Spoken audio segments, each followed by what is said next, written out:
జనరల్గా కాంగ్రెస్ పార్టీని వదిలి బయటకు పోయినటువంటి వాళ్ళు మళ్ళీ తిరిగి వస్తే వాళ్ళను ఒక రకంగా చూస్తారు మిగిలినటువంటి సభ్యులు. ఏ విధంగా చూస్తారంటే పార్టీలు మారేవాడు అనేటటువంటి ముద్ర పడుతుంది. కొంతమంది ఎన్ని పార్టీలు మారినా వాళ్ళు ఎలక్షన్లో గెలిచి వస్తారు. వాళ్ళు ఏమనుకుంటారంటే ఎస్ ఐఎమ్ ఏ హీరో అని వాళ్ళు అనుకుంటారు. అంటే వాళ్ళు ప్రజలకు చేరువలో దగ్గరగా ఉన్నటువంటి వాళ్ళు మాత్రమే గెలుస్తారు. ప్రజలకు ఎప్పుడు అందుబాటులో ఉండేవాళ్ళే గెలుస్తారు. 4 డబ్బులు ఖర్చు పెట్టేవాడే గెలుస్తాడు.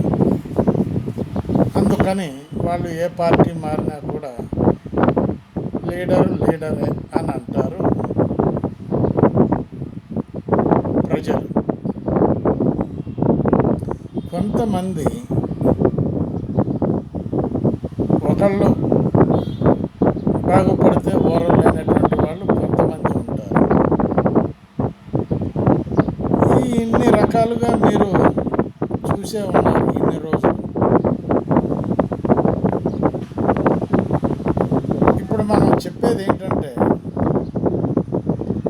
లీడరు అనేవాడు జనరల్గా ఒకే పార్టీలో ఉండాలి అనేటటువంటిది ప్రజలు నమ్ముతున్నారు.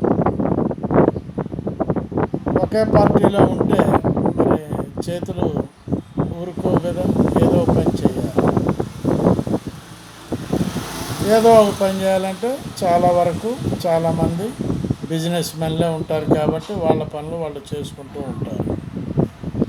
ఈ ఎమ్మెల్యే ఎమ్మెల్సీ ఇట్లాంటి పోస్టులు రాజకీయ వ్యవహారాలు ఇదంతా సపరేట్గా ఒక ఆట. ఈ ఆటలో గెలుపు ఓటములు ఉంటాయి, ఈర్ష్యలు ద్వేషాలు ఉంటాయి, పగలు ప్రతీకాలు ఉంటాయి. వీటన్నిటినీ తట్టుకొని వచ్చినటువంటి వాడే రాజకీయ నాయకుడు. మరి ప్రస్తుతం వీటన్నిటినీ తట్టుకునే వాళ్ళు ఎవరున్నారు? ఈ పార్టీ కాకపోతే ఇంకో పార్టీ అంటారు, ఆ పార్టీ కాకపోతే ఇంకో పార్టీ అంటారు. మన దగ్గర చాలామంది ఉన్నారు ఈ విధంగా మారినటువంటి వాళ్ళు, కానీ ఇంతకుముందు ఈ విధంగా లేరు. ఒక పార్టీ మీదనే నిలబడి దాన్ని బేస్ చేసుకునే నిలబడ్డారు. సత్యంతవరకు అదే పార్టీలో ఉన్నారు కొంతమంది మహానుభావులు.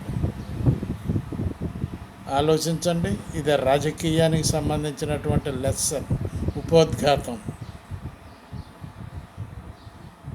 మీరు దీనిని ఆలోచించి ఫాలో అయితే మంచిది. రాబోయే రాజకీయ నాయకుడు. బాలసాని వీరప్రసాద్, హైదరాబాద్.